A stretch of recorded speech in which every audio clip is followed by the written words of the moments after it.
Hello and welcome. The sun is shining bright on the beautiful Branson campus in Ross, California for today's matchup between the Branson Bulls and East Palo Alto Phoenix Academy.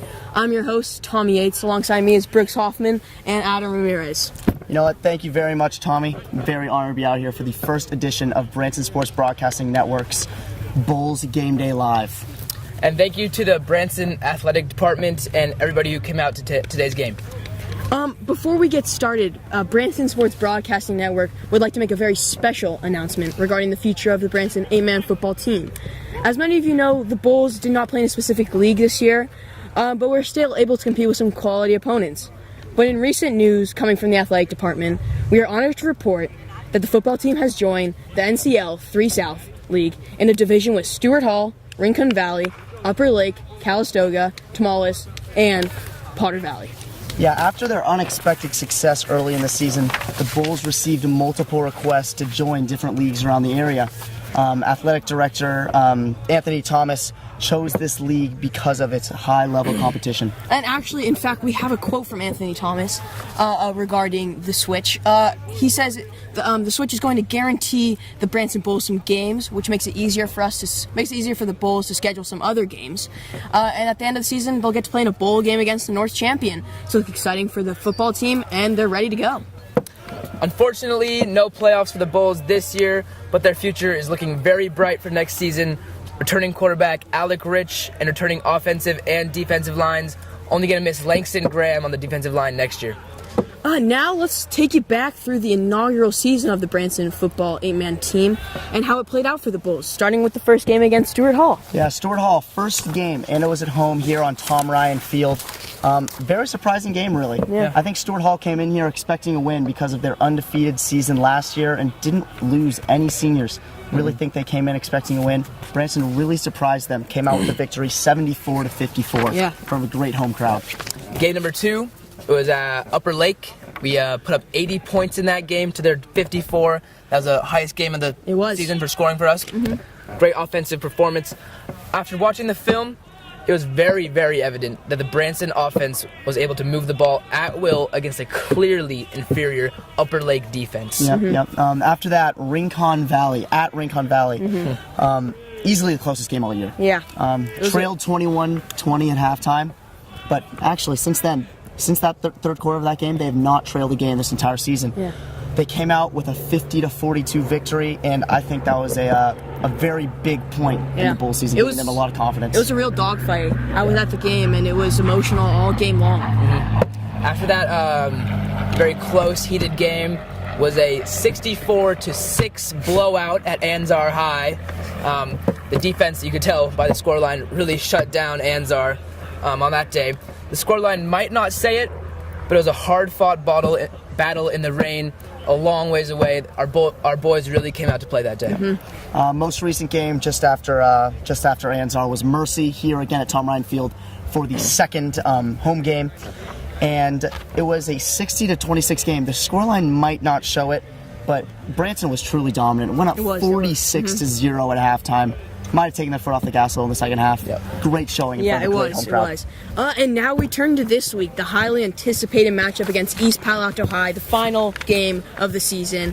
The Bulls will be led by some of their key players, including their star quarterback and an array of skill players. Yeah, star quarterback Alec Rich. He's just had an amazing season. Started off the year as a run-first QB, has really worked with coaches, turned into a pocket passer, and even in a dual-threat quarterback. Goes through progressions a lot more. Doing a great job. His stats are unreal. Scored 46 total touchdowns this year so far. Yeah, and he's been really lucky to have his star wideouts, Kobe Goldman and Greg Pereira. Kobe Goldman, more of a slot kind of guy, where Greg Pereira is a deep threat, really makes highlight reel catches, and they're both looking to have big games today. And also, another key player today is Oliver Jacobs, known around campus as Juice. This is one of the most competitive guys I've ever met, ever played with. Beginning of the year, no one was more excited to play football than Oliver Jacobs' Big Juice. Yeah. Today he has a big task in front of him. He's the biggest guy in the team. He has to get in the trenches and bang down low with the big boys, which, I mean, it's an unsung hero job. It really is, but Juice is one of the best at it. Yeah, Juice has been battling an injury, actually. He's Yeah. been limited in practice this week, you know. I talked to him before the game. He says he should not expect to feel that to affect him at all in today's game. Yeah. Now heading into the star running back, David Niehaus. Yeah. Really transformed over the year into an elite runner. He uses his big size and strength to really just run through in between the tackles and outside. Yeah.